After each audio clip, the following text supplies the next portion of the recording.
En México, el feminicidio no es un hecho aislado. No es una tragedia excepcional que irrumpe en un mundo ordenado. Es, más bien, el resultado de una cultura que durante siglos ha normalizado la violencia contra las mujeres. En solo los primeros 3 meses del 2025, la Secretaría de las Mujeres registró 4.342 niñas y mujeres que fueron víctimas de violencia de género solamente en la Ciudad de México. Y se registraron 338 feminicidios a nivel nacional en la primera mitad del año. El problema no está solo en los agresores o en las leyes, está en la cultura. Está en las formas en las que aprendemos, representamos y justificamos la desigualdad. La antropóloga feminista Rita Segato describe la violencia de género como una pedagogía de la crueldad, un sistema que enseña a violentar, a apegarnos a roles de género y jerarquías de opresión y a cosificar a las mujeres. Segato describe esta pedagogía en su libro del 2018 como los componentes sociales, culturales e institucionales que internalizamos a lo largo de nuestra vida.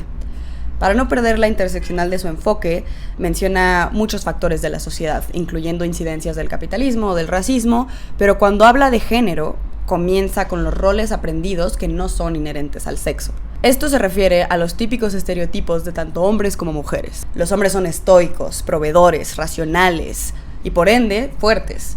Por el otro lado, las mujeres son delicadas, emocionales, empáticas y por ende débiles. Segato explica cómo, a pesar de que estos estereotipos ya no estén tan arraigados en nuestra sociedad como en épocas pasadas, sí dejan residuos en la cultura que perpetúan los roles de género y son la causa de creencias como el hombre tiene que pagar la primera cita. Segato afirma que el paradigma de explotación actual supone una variedad enorme de formas de desprotección y precariedad de la vida, y esta modalidad de explotación depende de un principio de crueldad consistente en la disminución de la empatía de los sujetos. Nuestra cultura mexicana está llena de gestos, frases y rituales que reproducen jerarquías entre los géneros sin que siquiera lo notemos.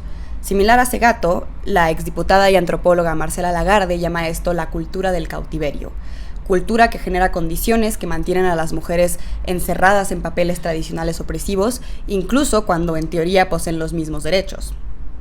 La misma cultura de la cual aprendemos roles de género es la que nos enseña a violentar o a sentir indiferencia por una violencia normalizada que denominamos natural. Por esta razón, la cultura perpetúa la violencia simbólica que precede a todas las demás formas de violencia, pero lo peligroso yace en que no lo percibimos como tal.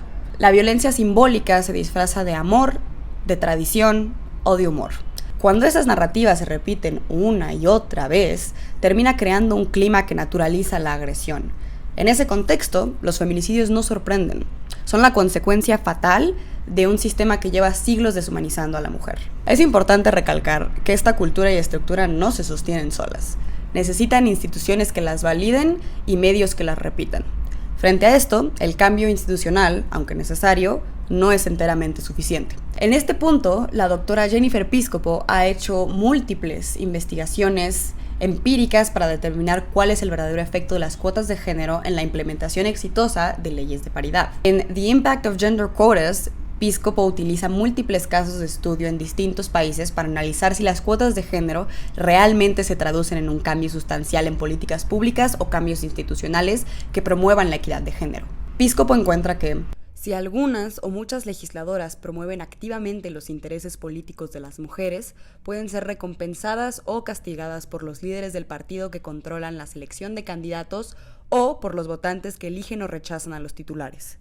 Esto implica que los resultados que obtuvieron fueron muy variados en distintos países, pero sí encontraron que, en algunos de ellos, las mujeres que promocionaban problemáticas de género en agendas políticas o legislaciones no eran nominados para los mismos cargos públicos en las siguientes elecciones. Aunque las mujeres accedan a cargos públicos e intenten incentivar una discusión alrededor del género, los sesgos y prejuicios de tanto sus colegas como de los votantes pueden impedir que esto se traduzca a políticas públicas sustanciales.